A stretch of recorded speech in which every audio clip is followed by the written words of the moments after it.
je vais vous présenter les usages de la simulation incendie dans OpenDFCI. Firecaster API pour Application Programming Interface utilise un code de simulation open source, ForFire, permettant de résoudre l'avancée de l'enveloppe du front de flamme, son comportement et son impact.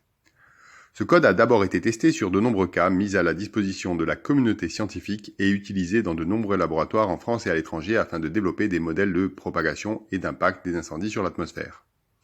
Capable de simuler en quelques secondes un incendie de plusieurs milliers d'hectares à une résolution métrique, ce code a été formaté et mis en données afin de le rendre accessible au monde opérationnel dans une plateforme de simulation, Firecaster API, intégrée dans OpenDFCI, puis déployé et testé avec le soutien du service DFCI du service incendie et secours de la Corse du Sud.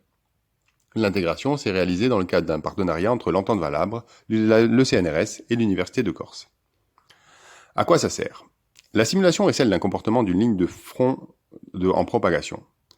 Ce n'est pas encore les potentialités d'éclosion ou les premiers instants où le feu n'est pas en propagation libre avec un front établi. L'objectif est de prévoir des enveloppes probables à plusieurs échéances en prenant en compte la topographie, le type de combustible et les conditions météorologiques et d'humidité qu'il faudra prescrire. La combustion est un phénomène complexe et plusieurs simplifications ont dû être réalisées pour garder un usage simple et obtenir en moins de 20 secondes des contours d'anticipation. Dans un tel contexte, il est par exemple impossible de prendre en compte une carte des combustibles très précise, les sautes de feu lointaines, le vent créé par le feu ou encore les actions de lutte. Les contours résultats sont donc forcément un compromis entre précision et disponibilité des résultats. Comment ça marche ? Les zones de propagation sont divisées en dalles de 0,5 degrés de longitude de large et 0,5 degrés de latitude de haut. Ces dalles sont donc la taille maximale où l'incendie virtuel peut se propager. Dans ces dalles, le combustible est défini par carreaux de 80 mètres de côté. Et si la ligne de front peut, elle, se déplacer dans ces pixels de 80 mètres, la végétation est perçue comme homogène en dessous de cette échelle. Le vent, qui doit être donné dans l'interface, est le vent général ou le vent météo.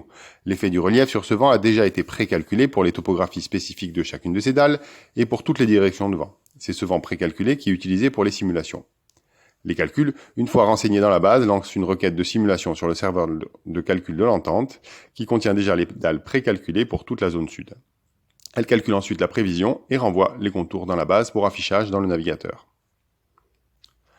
Firecaster API est intimement lié au monde de la recherche et permet déjà à titre expérimental de simuler des probabilités d'éclosion, des sautes de feu, des fumées, le coût économique, le vent du feu et utilise les prévisions à haute résolution de vent et d'humidité. Ces avancées sont développées au CNRS, à l'Université de Corse, Météo France, INRIA, Université de Toulouse et Cerfax, dans le cadre d'un programme Firecaster financé par l'Agence nationale de la recherche. Les usages opérationnels de l'outil sont et resteront accessibles dans le cadre du service public, mais des utilisations industrielles de l'outil en bureau d'études ou assurance sont possibles grâce à notre partenaire valorisation, la SAT Sud-Est.